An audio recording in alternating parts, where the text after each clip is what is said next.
Bonjour, alors maintenant je vous propose de passer à un petit rappel sur les graphiques. Donc je vous rappelle que les graphiques peuvent être construits de différentes façons. On peut retrouver les graphiques en ligne, en courbe, en barre, mais aussi les graphiques circulaires. Alors on commence toujours en cinquième par les graphiques les plus courants, c'est-à-dire celui que je propose ici sur la feuille et que nous allons construire ensemble, mais il est clair que l'année prochaine vous allez travailler d'autres types de graphiques. Alors le graphique qui est ici sous mes yeux vous permet en fait de croiser deux données. Donc comme vous le voyez ici, j'ai les 7 jours de la semaine, donc j'imagine une semaine, durant laquelle j'ai relevé les températures. Donc je vais croiser deux données. Premièrement, ici de manière horizontale, les jours de la semaine, et de manière verticale, les températures. Donc vous avez bien vu ici que les températures vont de 0 à 28 degrés.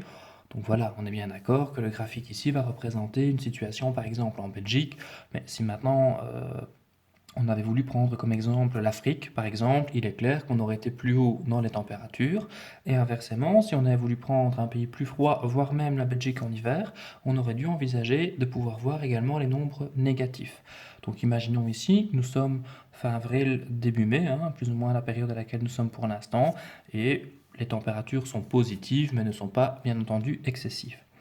Alors, ici, donc, j'ai encore une fois de manière horizontale les jours de la semaine, de manière verticale les températures. Ici en dessous, je vous donne le relevé des températures que j'ai pu faire. Donc j'ai constaté lundi matin qu'il y avait 10 degrés, mardi matin 12 degrés, etc. Maintenant, je vais tout traduire en graphique, c'est-à-dire croiser ces deux données. Alors, je vous propose d'utiliser deux outils. Ici, par exemple, j'ai utilisé un morceau de feuille et une équerre Aristo. Maintenant, vous pouvez très bien utiliser deux équerres ou alors deux lattes. Alors, j'ai ici mon lundi, et le lundi, je vois dans mes données ici en dessous que j'avais 10 degrés. Donc, lundi, j'ai ici 10 degrés. Donc, j'ai commencé ma semaine avec 10 degrés. Par contre, le mardi, et c'est maintenant que je vais avoir besoin de mes deux outils, je vois en fait que mardi matin, j'avais 12 degrés. Alors, je vais utiliser par exemple ce petit morceau de papier, encore une fois, ou une natte ou une équerre, peu importe, pour bien rester sur le mardi. Et ensuite, je constate dans mes données que le mardi, j'avais 12 degrés. Par conséquent, je vais aller chercher ici 12 degrés. Alors, mardi, 12 degrés. Voilà. Je viens ici d'inscrire sur mon graphique que mardi, il y avait 12 degrés. Mercredi, je constate 20 degrés. Idem, je vais utiliser mes deux outils, mercredi, et alors je remonte ici jusqu'à 20 degrés. Et voilà. Alors, dans certains cas, pour être bien précis, on vous invitera, mais ça c'est un petit truc que je vous donne, à relier en fait, voilà, à l'aide de pointillés par exemple. Alors on ne va pas le faire ici tout le temps parce que j'ai pris un exemple très très simple, mais si maintenant vous avez des données qui est compliquées ou du moins des données très précises, je vous invite justement à bien faire le petit tracé ici en pointillé, comme ça on voit clairement, on peut lire plus facilement que mercredi, j'avais 20 degrés. Alors je continue ici. Jeudi, j'avais 22 degrés. Donc ici, jeudi, et je monte jusqu'à 22 degrés. J'ai ici, jeudi, 22 degrés. Alors, vendredi, je constate que j'avais 10 degrés. Vendredi, et je monte ici. Voilà, j'arrive à 10 degrés. Vendredi, 10 degrés. Samedi, j'avais 8 degrés. Je repère bien mon samedi, 8 degrés. Donc si maintenant je trace en pointillé jusqu'en bas, je vais me rendre compte que j'arrive bien à samedi. Et si maintenant je trace en pointillé de manière horizontale, je vais arriver à 8 degrés. Donc samedi, 8 degrés. Et le dimanche, dernier jour de mon exemple, idem, j'utilise mes deux outils. Alors, je fixe bien ici le dimanche, et idem, j'avais 8 degrés. Alors, lorsque j'ai placé tous mes points sur mon graphique, je n'ai plus qu'à relier les points dans l'ordre chronologique. Donc lundi, mardi,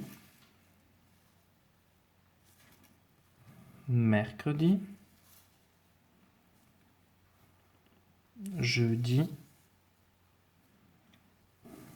vendredi, samedi et dimanche.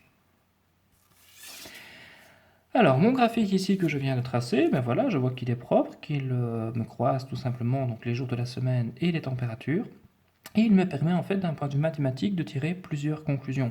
Alors lorsque je vois maintenant ici mon graphique terminé, je constate, enfin je peux par exemple tirer comme conclusion que jusqu'à la moitié de la semaine, les températures n'ont fait que monter. Hein, on est passé de 10 à 12, puis à 20, puis à 22. Ensuite, fin de semaine, les températures ont commencé à chuter. Par contre, mon graphique me permet aussi de voir que durant le week-end, les températures ont été égales tant pour le samedi que pour le dimanche. Donc les températures ont été stables pour le week-end. D'accord? Donc ça, c'est par exemple une conclusion que je pourrais tirer. Je pourrais, grâce à ce graphique, tirer aussi la conclusion que cette semaine, ici représentée, toutes les températures étaient supérieures à 8 degrés, puisque je vois que les températures les plus basses étaient 8 degrés. Si maintenant je vous demande de repérer la température la plus basse, c'est pas compliqué, hein, je regarde le point le plus bas ici, et je peux dire que la température la plus basse, on l'a retrouvée le dimanche et le samedi. Si maintenant je vous demande quel jour a-t-on atteint la température la plus haute, je vais aller voir le point que j'ai ici tout en haut, hein, 22 degrés, et je pourrais donc dire que jeudi, c'est le jour où il a fait le plus chaud. Donc je peux, par le biais de ce graphique, en fait, répondre à plein de questions. Le jour le plus chaud, le jour le plus froid, voir si les températures ont augmenté, ont diminué, et ainsi de suite. Donc autrement dit, dans certaines situations, vous serez amené à tracer hein, le graphique, comme on vient ici de le faire ensemble, mais parfois on vous donnera tout simplement une feuille telle qu'elle, et ça sera à vous à répondre à des questions en fonction justement du graphique qui vous est proposé. Voilà, à bientôt.